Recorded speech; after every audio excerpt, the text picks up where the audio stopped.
আসসালামু আলাইকুম দর্শক। দূরদর্শন টিভি সংবাদে আপনাদের স্বাগতম। সাথে আছি আমি মেহেদী হাসান।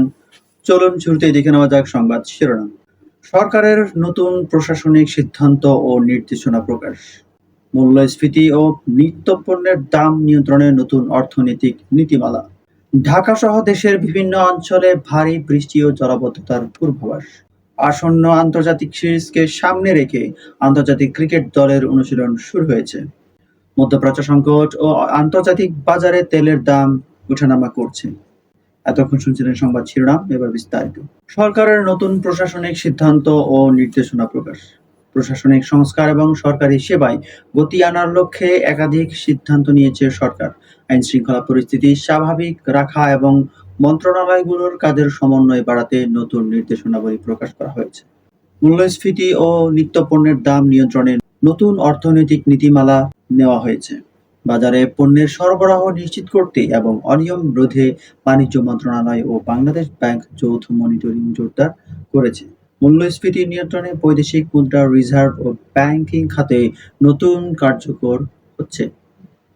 ঢাকা সহ দেশের বিভিন্ন অঞ্চলে ভারী বৃষ্টি ও জলাবদ্ধতার পূর্বাভাস। সক্রিয় মৌসুমী বায়ুর প্রভাবে রাজধানী ঢাকা সহ একাধিক বিভাগে মাঝারি থেকে ভারী বর্ষণ হতে পারে বলে জানিয়েছে আবহাওয়া অধিদপ্তর। নিচু এলাকায় জলাবদ্ধতা ও নদ নদীর পানি বৃষ্টির সতর্কতা জারি করা হয়েছে।